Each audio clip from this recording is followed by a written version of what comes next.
Hello guys, welcome again to our YouTube channel.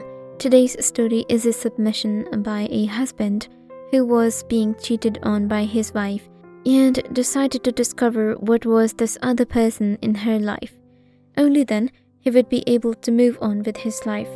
Let's hear the story in the words of a person who has experienced this. Our fate is not always the same during the course of our life.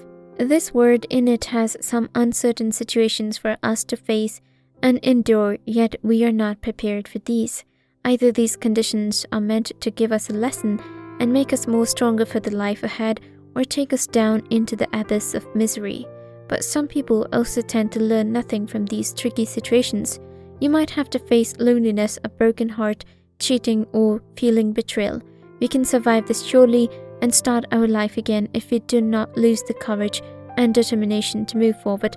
My name is David. I'm 33 years old and working as a computer engineer at a tech company. I live with my wife in Manhattan. Her name is Alice. She's 30 years old and working as a social media manager at an advertising agency. I met her during our college days. There was an exhibition to tech tools at our college, and my responsibility was to introduce this whole program to all attending guests. Her college team also participated in the exhibition to experience and learn new things. The exhibition was regularly organized every year. It was arranged flawlessly and every attending guest seemed quite happy about it. The purpose of this program was to introduce our college graduates to corporations and businesses, so they could hire our graduates with high prospects.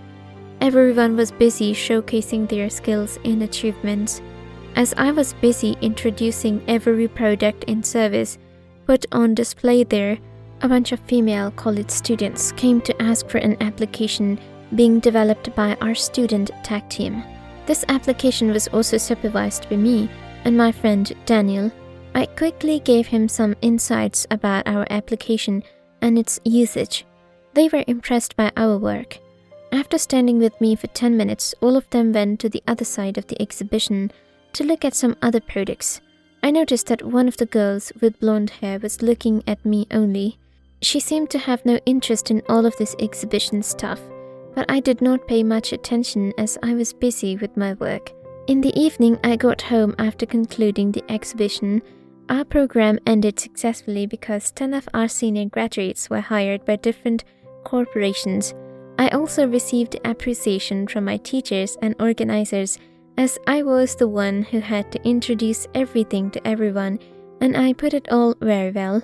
Reaching out to my bed, I recalled all of my today's hectic activities. While thinking about everything else, that blonde-haired girl flashed back into my mind. Now I was feeling repentant for not talking to her. Oh God, she was exquisite. I sighed while lying down. I decided to ask about her and would find her college to talk with her. Now she was the only person in my mind, even though I had spent my life alone with my mother and did not need much of any other person in my life. But now I had to find this girl. We all are always touched when someone looks at us with an open heart. It makes us feel proud and confident. We consider ourselves the luckiest person in this whole world. I was feeling the same myself that night. In those moments of utmost adoration, I fell asleep. The very next day, I went to the PR department after finishing my classes. They would have all of the photographic content of the exhibition. I went to look for that girl. When I went through all of the content, I found her. She was there in front of me with her beautiful smile and a blonde ponytail.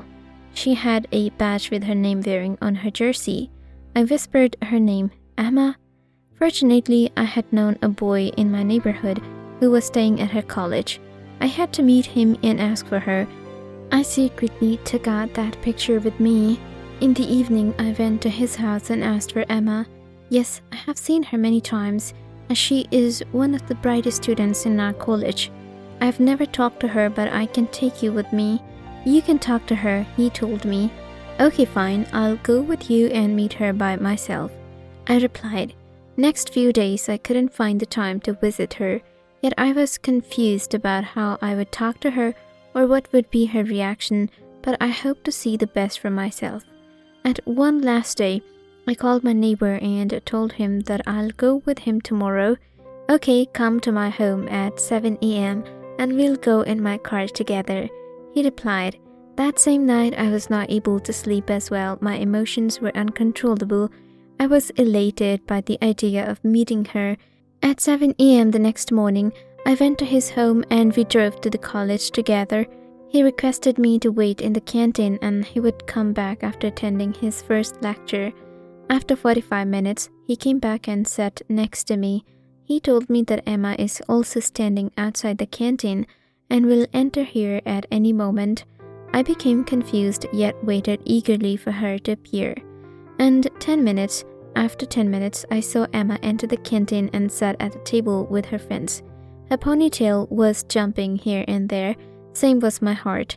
Suddenly her eyes met mine and she smiled. It looked like she had recognized me. I smiled back at her, but quickly looked down due to nervousness. The next moment, as I looked up, she was standing right in front of me and asking to sit with me. I looked around and realized that my neighbor was gone. Before I could utter any word, she sat next to me. From this day onward, our friendship started. We would often visit each other's college. She was talkative and I am an introverted personality, so I had to listen to her. She had so much with her to talk about. I would always look at her glowing face and loved the way she spoke. After another year of attending college, we both finally graduated. I was appointed as internee at my current company, and she joined the advertising agency to enhance the skills. The next year, when I completed my internship, my mother died. Now I was left alone at home. I was facing depression, but this gap was filled by Emma. She would often come to my place to console me and would cook dinner or lunch. In those moments of grief in my life, I decided to make Emma a permanent part of my life. I proposed to her one night and she happily accepted my proposal. We got married in a few weeks and we had each other forever, or at least I thought this. It is rightly said that home is where the heart is. I had Emma with me and she was my only person of attraction. I would often sit to look at her and feel lucky to have such a beautiful and caring wife. She stood with me on my bad days with the hope of experiencing better days ahead. How a person can be so courteous and selfless. And the answer was right in front of me. With every passing day, my love for her multiplied. She also felt same for me.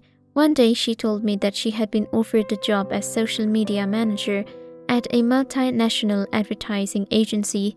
She was excited about her new journey. I congratulated her and took her to dinner to celebrate her achievement. This job also required frequent visits to other corporations outside the city. At first, I wanted her to reject this offer, but stopped asking her to do so. Looking at her so jubilant, I did not share my thoughts with her about this job. I was also getting busy with my work as I had to manage all the network issues at my job place. Emma and I only had time on weekends. Our relationship was strong as ever. We did not allow our busy schedule to ruin our beautiful connection. When anything had to happen in your life, no matter what you do, it happens. We may have made plans in our minds to face or avert any problem, yet somehow we become victim of these unfortunate events.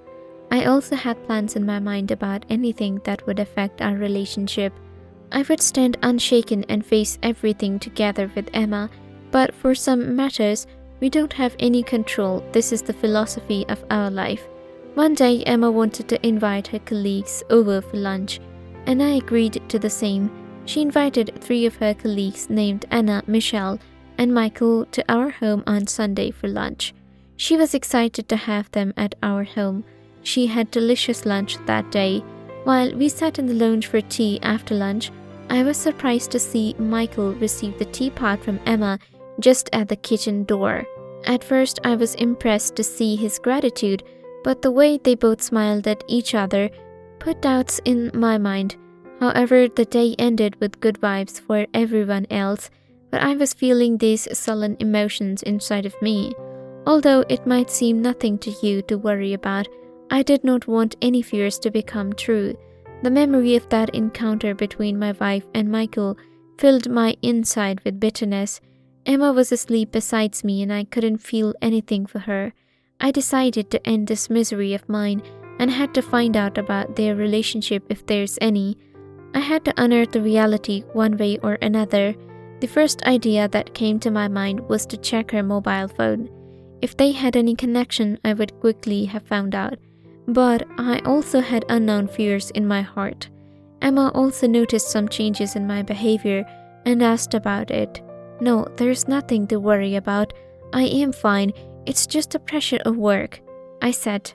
One night, I got a chance to check her mobile while she was sleeping.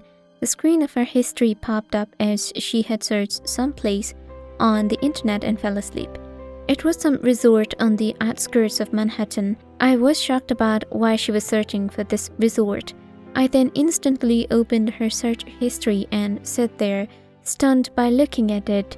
Her search history was full of booking different places at different times. When I checked the dates, these were the same days when I was out for the city due to official work or was late due to work. I also logged into her email from my mobile and saved her travel locations. I had to visit these places to find pieces in my life. As the weekend came, I told Emma that I had to visit some place for an official assignment. After telling her, I went out in my car to search for these locations. I opened those saved locations and pinned those in my car's GPS. As I reached there, I found a Holiday Inn. "Have you ever seen this lady here?" I asked a receptionist by showing her Emma's picture. "Yes, sir. I've seen this lady with her husband, who has golden hair.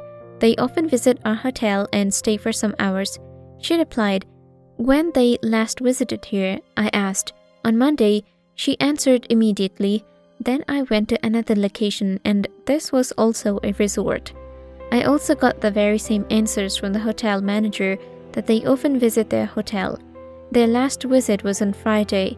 I wanted to smash my head on the wall. How one could cheat on her husband in such a way. I never imposed anything on her. I always preferred her choice in every matter of our life. She should have been grateful for how I treated her every single day of our marriage. I returned home in the evening. Emma was busy with her mobile while sitting in the lounge. I politely told her about what happened today. She was repentant for what she did, but it was of no use to me now. I told her to leave my house in the morning with all of her stuff. I'll send the divorce paper to her. Now I was feeling the same as I felt before when my mother died.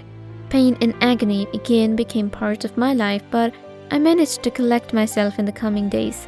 The reason I'm the one who can take better care of myself than you or anyone else. Life doesn't end if a person leaves you behind. You should gather yourself and start your life again. The only way to overcome your fears is the hope of finding better days ahead. I'm going to find those bright days for me.